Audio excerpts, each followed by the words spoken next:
Welcome to the conclusion of this saga. If for some reason you have not heard the other chapters, we invite you to listen to them first, so you understand the terrible events we are about to recount. My name is Uriel Reyes, and you are listening to Tales of the Night. I just heard a story on your channel that takes place in the Guaycura neighborhood and involves gypsies. I couldn't help but remember one of those stories that are still told in my family. Maybe it has nothing to do with it, but I couldn't help remembering it and wanted to share it with you.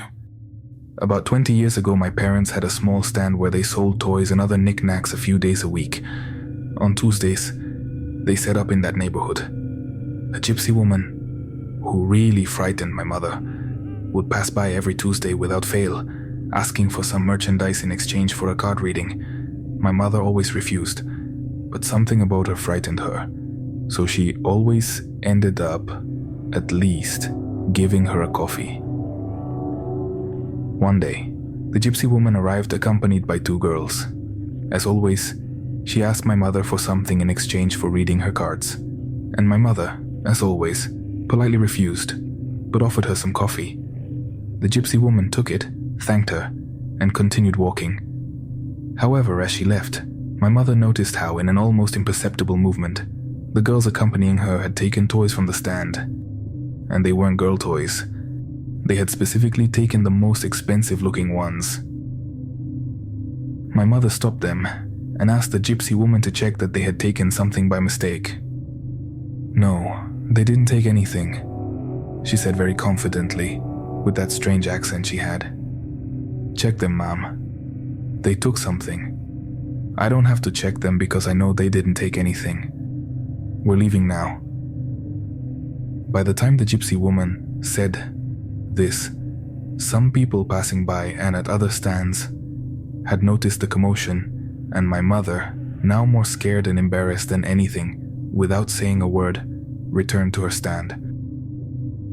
But the voice of the man from the stand next door was heard, loudly, coming out, shouting from behind his small counter. If they didn't take anything. What's this?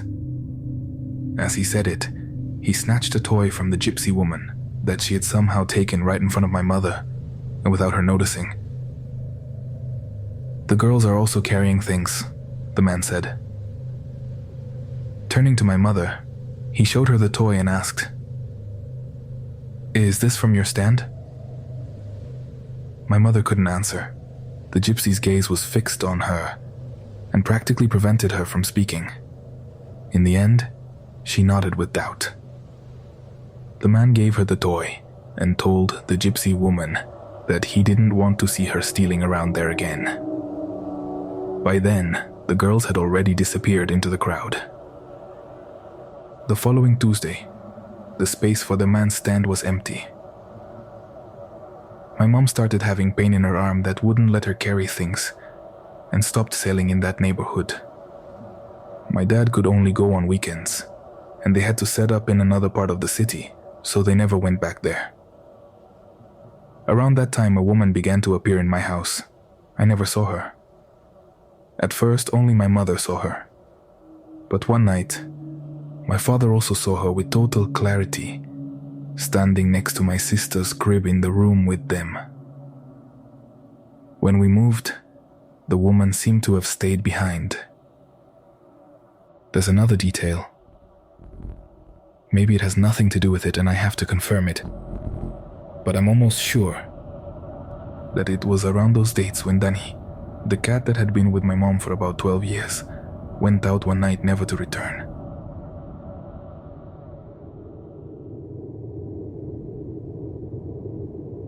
I listened to the story of Primera Comunión with great attention and curiosity, as I do with all your episodes. The first lines, however, of this story made me feel an indescribable terror. Not only was it set in the neighborhood where I've lived all my life, it also mentioned something very strange, a very particular character that tormented some of my worst nightmares as a child.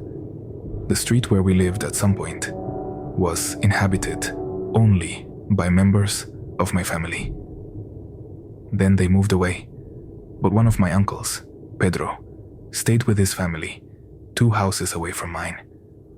They paid me to look after my little nephew when I was about 9 years old, and he was 3. I wasn't very big, but I was old enough to take care of him for a while when my aunt and uncle went to the supermarket or ran an errand nearby. The house was full of photos of Uncle Beto, my dad's brother, and Uncle Pedro's. I barely remembered him because when I was very young, Uncle Beto set out on the journey back to Nayarit, where all the brothers were from.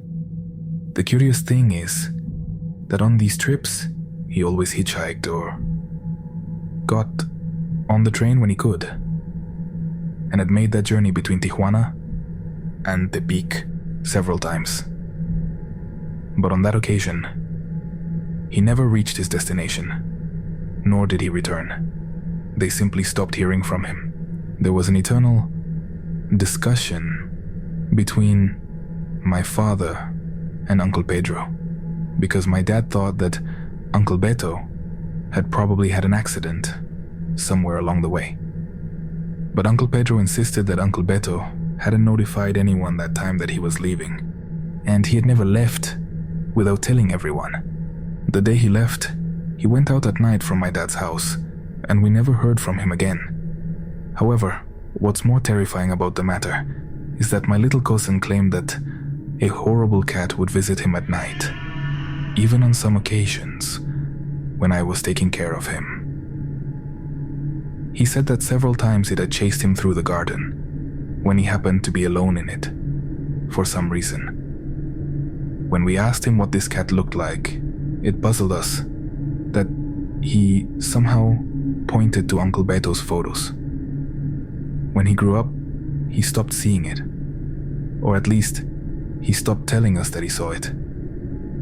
But for several years, I was haunted by recurring dreams of a cat, with Uncle Beto's gaze, or at least the gaze from those photographs, trying to communicate with me. It's just the imagination of a 3-year-old child. They're just the dreams of a girl. Maybe this story doesn't scare you much, but I can't describe to you the chill I felt when they mentioned this cat with a human face that tormented the child in the story.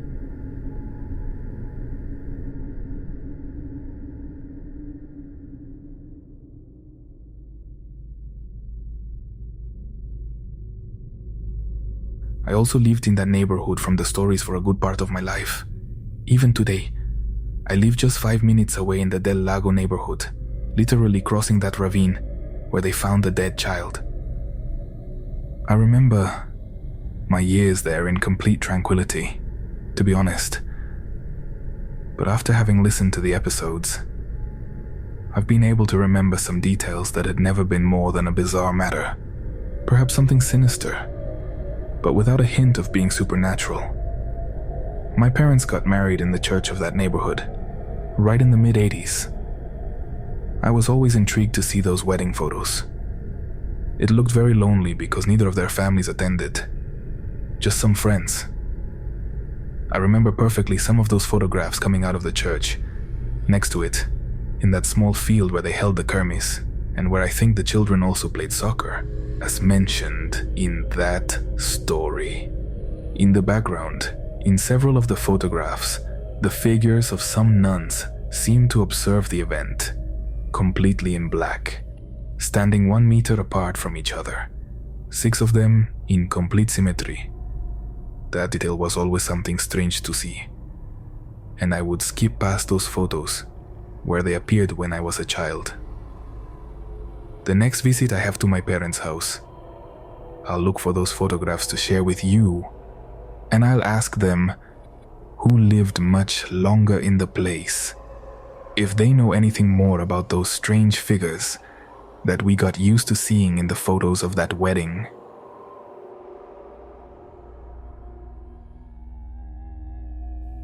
My grandparents lived in the neighborhood mentioned in the Primera Comunión story. Since they arrived in this city, my grandmother still lives there, now accompanied only by her kittens and a dozen lovebirds. When I was a child, on one occasion, All the cousins gathered at the grandparents' house to go out trick-or-treating in that neighborhood on Halloween night. We were left in the care of Emilio, the oldest cousin who was no more than 15 years old, and my sister who was around 14. Both had friends on the grandparents' street. So in reality, they let the rest of us go out freely through the neighborhood while they chatted with their friends from the block. So, we were a group of 5 children, none over 8 years old, walking alone through the neighborhood at a time when I noticed there weren't many more children wandering around, not even older children. And the houses that were giving out candy were also beginning to close their doors. For us, accustomed to the overprotection of our parents, it seemed like an adventure to walk through unknown streets, run from dogs, and look for candy in the few houses that were still giving us treats at those hours of the night. At one point, in the distance, we saw a small child walking alone. But I mean a very, very small child, about 2 or 3 years old, with his little red costume like a little devil. We walked towards where the child had gone, and there was no one around, just a long, lonely street. When we didn't see him anymore, we thought he had gone into a house around there. But just when we continued walking, his figure running, crossing the street from one side to the other, surprised us. But we didn't hear crying or anything. Still, we were worried about him. We followed him at a prudent distance so as not to scare him, but to see if he went into any house or if someone was looking for him. Finally, he went through the bars that protected a vacant lot. We arrived at this and peeked in, but nothing could be seen inside, beyond some bushes. While we were discussing what to do, Danny, one of my cousins, jumped the fence without warning us and entered the dark lot looking for the child. Then we heard him shouting at us to run. And from the darkness, we saw him emerge with a horrible figure running behind him. A very tall old woman was chasing him very closely. Without thinking, we all ran away. But meters ahead, we realized that Danny wasn't with us. He then managed to jump back to the street. I went back for him, and just as I was arriving at the vacant lot, I saw him crawling with difficulty under the fence, telling me to run. We escaped from there soon, and then we checked on him. He only had scratches on his shoulders and face, and they had taken his candy. When we told our older cousins about it, scared, they told us to share our candy with Danny and not to tell the grandparents, that it had probably just been a crazy woman. But for us, and from what Daniel told, it was always a witch. That's what we saw that night. Not a crazy woman, a witch.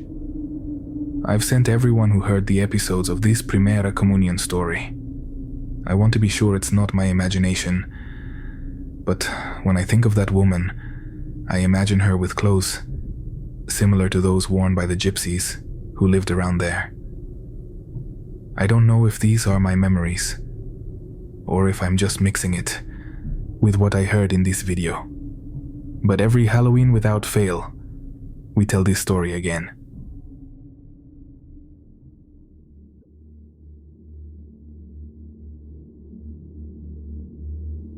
I also lived in that neighborhood from the stories, but unlike the children in the story, I was rarely allowed to go out at night.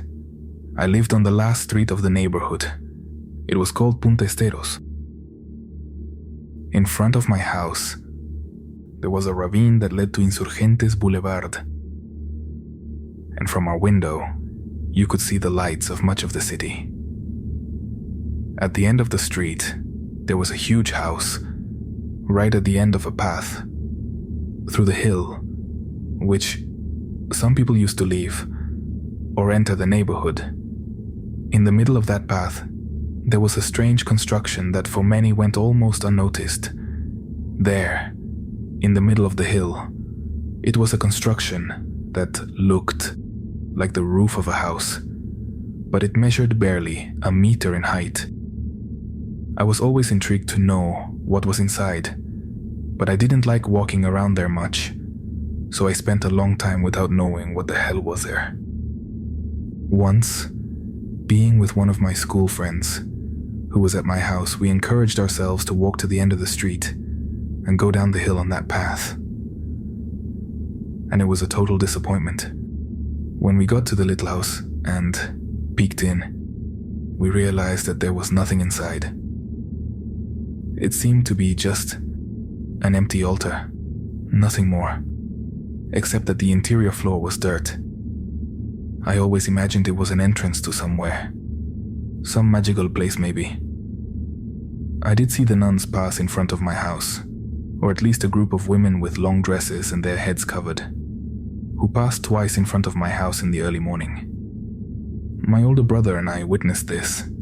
They walked towards the end of the street, and we understood that they would probably go down the path unless they were heading to the huge house at the end. My brother became obsessed with knowing who they were from that first time we saw them.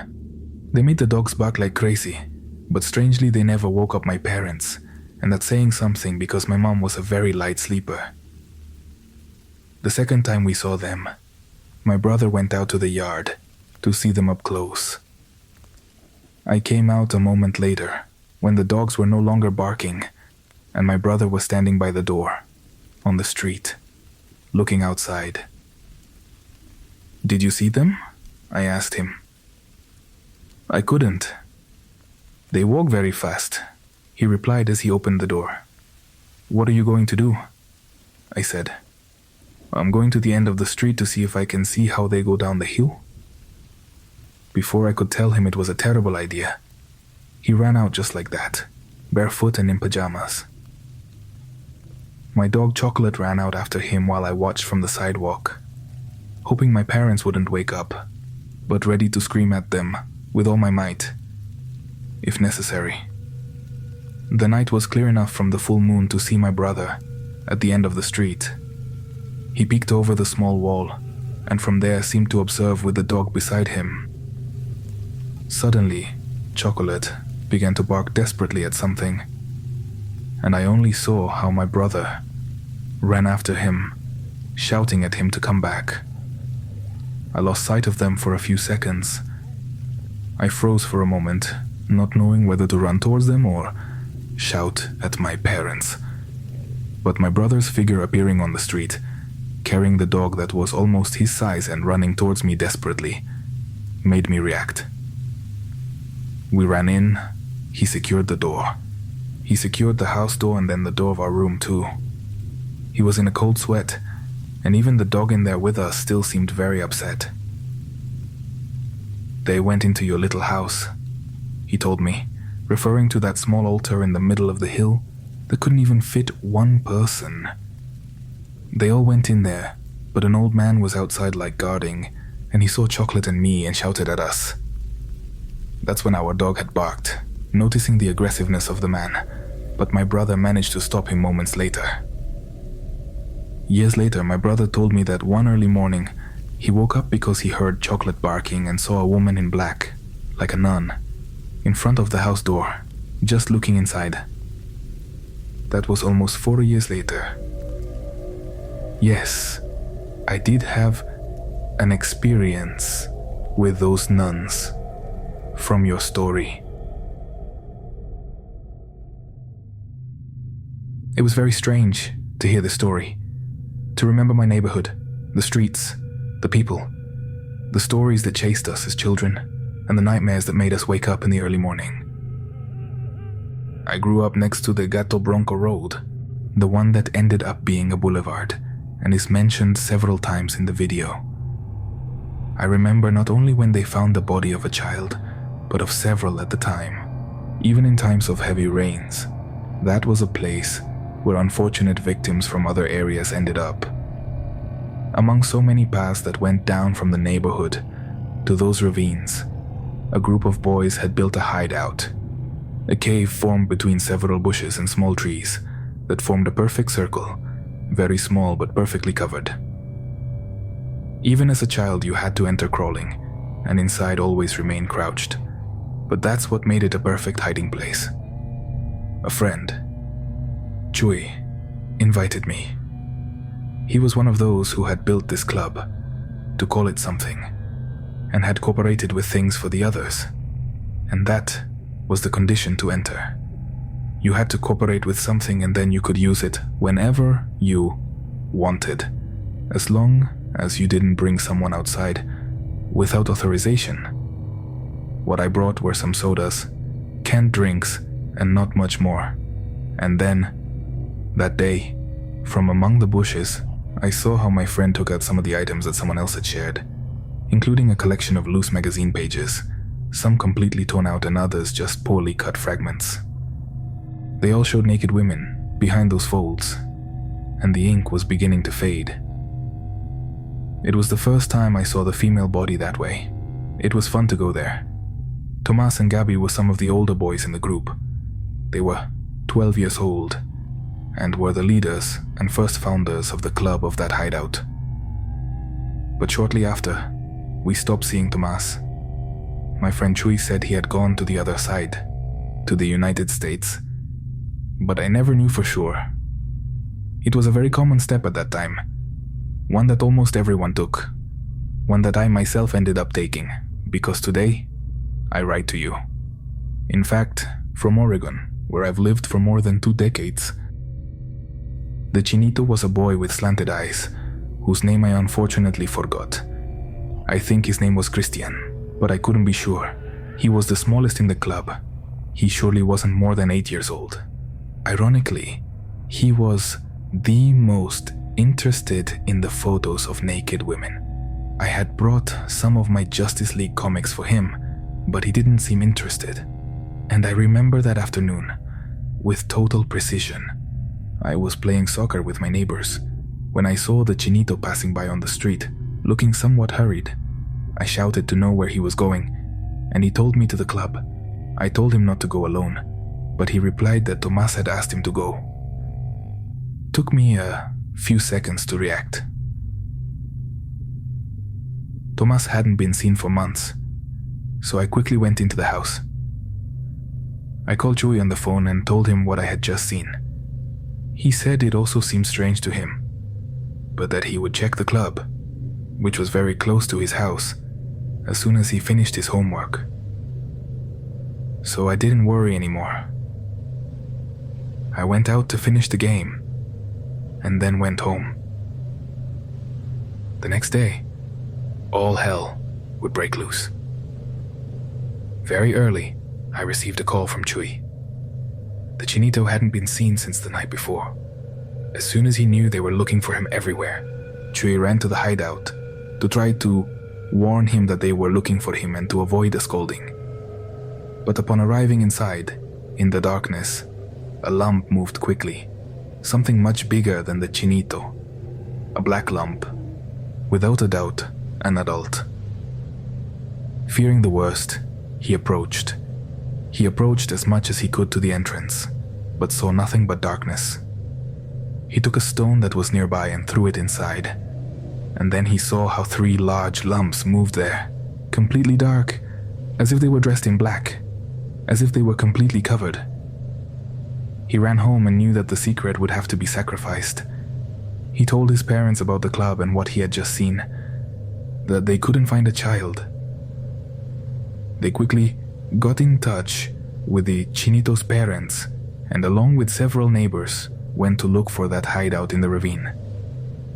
They found nothing, neither the hideout nor the items we had been bringing, but it was clear that the largest bush, which served as a roof for the entire hideout, had been uprooted very recently. Anyway, they didn't believe Chui much. On Monday at school, another boy approached us, who had just joined the club, and whose name I don't remember either, because we only exchanged words 2 or 3 times. According to him, he had seen from his window how that night a group of women went down one of the paths towards the ravine. It caught his attention that among them went the silhouette of a small child. We could never prove that it was the Chinito, although we commented on this with his parents, and he was never heard from again. When I left the place, the neighborhood, his parents continued living in the same house, in total and permanent sadness, since the disappearance of their son.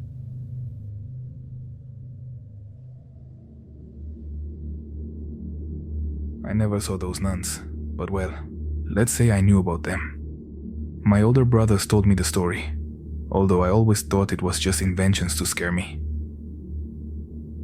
I used to go to the church mentioned in the story, religiously, every Sunday with my whole family. For some reason, it made me a little uncomfortable. It scared me since I can remember. Even more so, the nuns who were always around.